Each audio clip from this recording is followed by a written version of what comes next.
はい、お疲れ様です。コキマルです。今日はですね、ちょっと簡単な動画にはなるかと思うんですけども、夏の風物詩セミの標本を作っていきたいかなと思っております。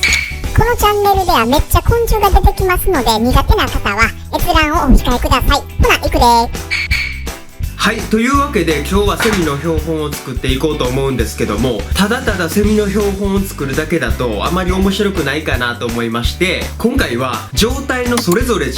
2個体を用意してます。種類はアブラゼミでやっていこうかなというふうに思ってるんですけれども、1頭目はですね、皆さん驚かれるセミ爆弾でですね、僕が発見してお家でジュースなどを与えていてなくなりたての個体になります。2頭目はお庭でなくなっていてカッチコチになっていた個体ですね。それぞれなくなりたてとなくなってから時間が経っている個体で、どのような作業の差があるのかっていうのを皆さんにお見せできればと思っております。最近急に涼しくなってセミの亡骸を道端で見かけることも多くなってきたと思うので、皆さんも拾ったセミで標本を作れるようになればと思って今日は動画を回したいなと思っております。ぜひ最後までご視聴いただければと思います。はい、このチャンネルが面白そうだと思っていただけましたらチャンネル登録と、そしていいねボタンのクリックも忘れずによろしくお願いします。それでは本日もやっていきましょ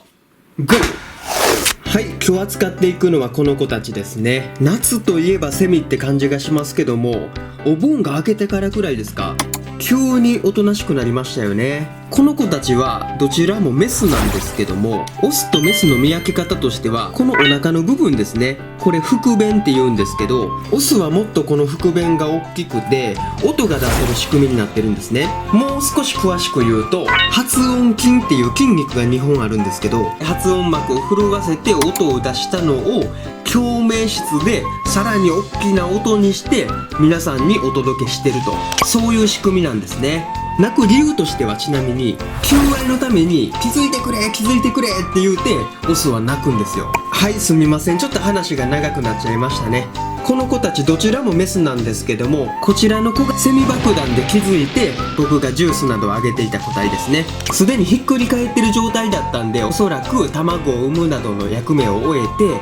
あとはね、死ぬのを待ってたのかなっていう感じだったんですけど、人間などが近づくと驚いて最後の力を振り絞って飛んで逃げようとするんですよ。なので寿命としては長くなかったんですけども、先ほど亡くなっているのを確認したところなので、このようにまだまだ全然ね、手足は柔らかい状態です。はい、頑張ってきたんでしょうね。羽の先っぽが少し欠けています。はい、この子が亡くなりたての個体です。そしてこちらの子ですね。この子はお庭で亡くなっているのを発見して僕が持って帰ってきた個体になります。カッチコチです。下手に力を入れて持ったりすると手足が折れてしまうので注意が必要ですね。実はこの子を持って帰ってきたのはもう2週間ぐらい前で、家で乾燥させてね、保管をしておりました。発見した時に少しアリにたかられていたので、一瞬だけ熱湯に通して殺菌処理はして、保管をしてたんですけれども、だいぶ時間が経ってまたカチコチになっているという状態です。というわけで今日はこの2個体を食べ比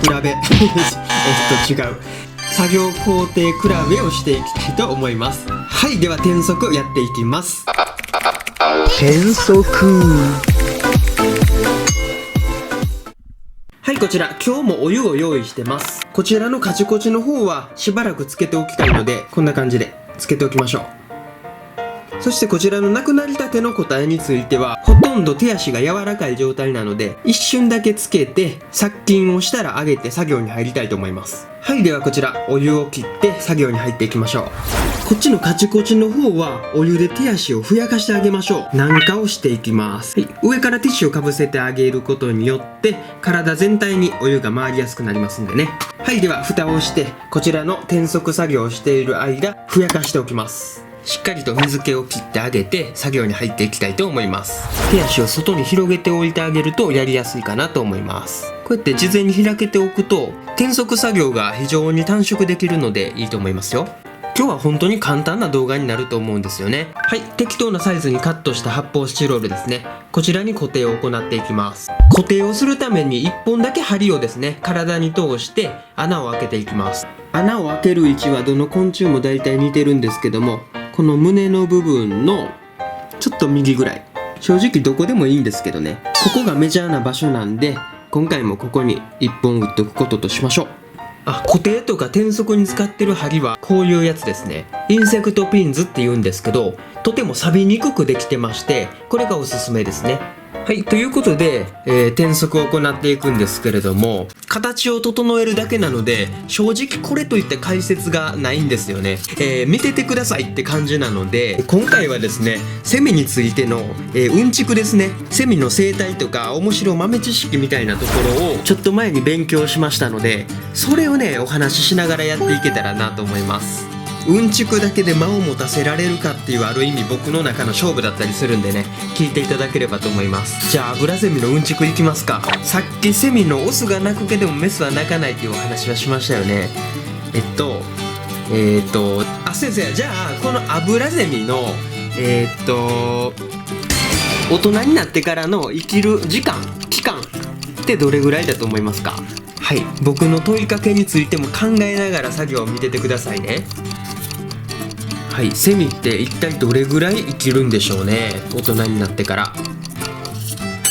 はい、正解はアブラゼミの成虫の寿命は約1ヶ月と言われてます。これは僕としては結構意外で、セミって1週間ぐらいしか生きないのかなと思ってたんですよね。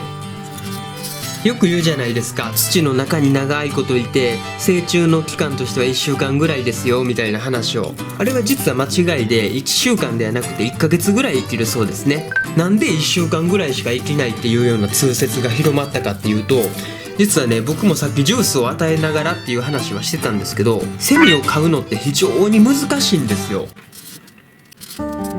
セミは全然ペットには向かない虫で、研究者もねいろんな方法で飼育を試したんですけど1週間ぐらいしか生きなかったので、寿命が1週間だと勘違いされたっていうのが有力な説らしいですね。よーし、じゃあ次の、うんちくいきますか。じゃあせっかくなんで次は幼虫の寿命について、問題出しましょうか。はい、このアブラゼミなんですけども、幼虫の時は土の中に潜ってます。ではその土の中に潜ってる期間はどれぐらいでしょうか。はい、お考えください。答え出ました？はい、じゃあ答え言いますね。アブラゼミが土の中に幼虫としている期間は6年です。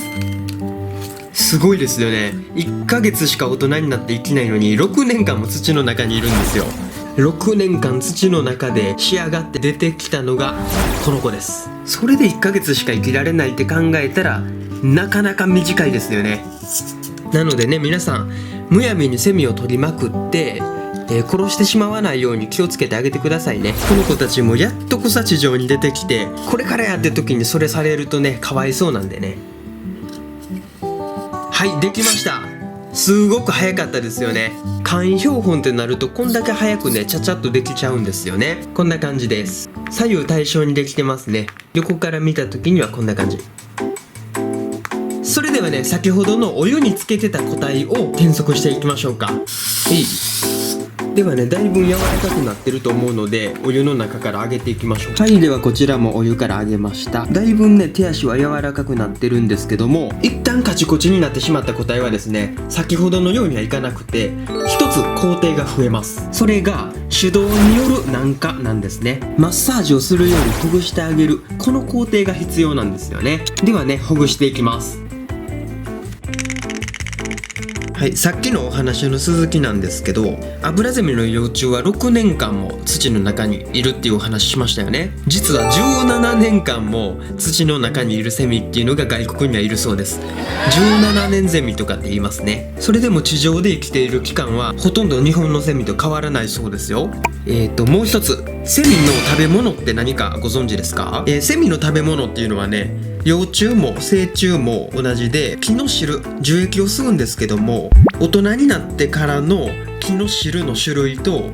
子供の時、幼虫の時の汁の種類って違うんですよね。同じように木から汁を吸うっていう意味では似てるんですけど、全然吸っている汁の内容が違うんですよね。一番最初の方にも言ったんですけど、大人になってからは求愛のために一生懸命鳴かないといけないんですよね。あとはこの大きな羽で飛び回らないといけない。非常にエネルギーが必要なんですよ。なので大人になってからの樹液は非常に糖分の高い銅管液という汁を吸うんですね。じゃあなんで幼虫の時はそういった甘い汁を吸わないのかっていうことは気になると思うんですけど、幼虫の時はね実は甘い汁を吸えない理由っていうのがあるんですよ。今話しているこのうんちくが終わったらあとはもう早回しにして終わりにしたいと思います。甘い汁を吸えない理由っていうのが、その理由としては幼虫は土の中にいて自分の縄張りみたいなものがあるんですよね。生活範囲っていうのが決まっていて、なるべく距離を動かないように生活するそうなんですよ。ってことはその辺に自分の排泄物が溜まっていくじゃないですか。なので自分の排泄物で、住んでいるところを汚さないためっていうのが一つ目の理由で、もう一つはですね、栄養価の高い汁を吸った時の排泄物っていうのは排泄物として出てくる時にも栄養価が高いんですよ。非常に天敵から見つかりやすいということなんですよね。自分の天敵に僕はここにいますよって知らせてしまうようなものなので、極力幼虫のうちは敵に見つからないように、そして自分の寝床を汚さないように栄養価の低いまずい汁を吸うてるわけですね。面白いですよね。はい、まだまだ話したいこといっぱいあるんですけど、あんまりねうんちくばっかり聞いてても面白くないと思いますんで、作業としてはこの後ガーッと早回しをして終了にしたいかと思います。ということで、亡くなりたてのセミと、亡くなってから時間が経ったセミとでは軟化をすると、この工程に違いがありました。そしてお湯につけている時間も全然違いましたよね。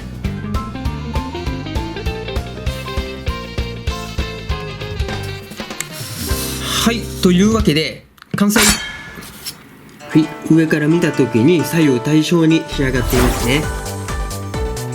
今回オスとメスとでできたらよかったんですけどね、どちらも落ちていたのがメスだったということで、メスの転足を行いました。はい、お疲れ様でございました。今日はねとても簡単な動画になったんですけども、このようにね綺麗に転足することができました。この後はいつもと同様に2ヶ月ぐらいでいいかな、1ヶ月から2ヶ月ぐらいタッパーの中で乾燥剤と一緒に乾燥管理を行って針を抜いて完成となります。お湯につけている時間がとても長かったこちらの方の個体はもしかしたら乾燥し終わった時に目が白濁する可能性はあるんですけれども、その場合またねご報告をさせていただければと思っております。いやー正直ねまだまだ話したいこといっぱいあったんですよ。セミってカメムシの仲間なんですよとかいっぱい話すことはあったんですけども、今日はこの辺にしたいかなと思います。はい、というわけで今回も作業するだけじゃなくていろいろと、うんちくなんかも話しながらできたので、自分的には楽しくできたかなと思います。ただただ標本を作るだけじゃなくて皆さんとこんな感じで勉強しながらやっていけたらなと思ってますので、今後ともよろしくお願いします。正直皆さんが求めてるかどうかわからないんですけども、いろいろと動画も試行錯誤ですよね。ぜひ今後ともねお楽しみいただければと思います。はい、ということで今回の動画は以上になるんですけれども、この動画面白かったと思っていただけましたらチャンネル登録とそしていいねボタンのクリックも忘れずによろしくお願いいたします。それではまたお会いしましょう。ご視聴ありがとうございました。さよなら。皆さんありがとうございます。コケマルです。昆虫標本制作承っております。詳細は概要欄からどうぞ。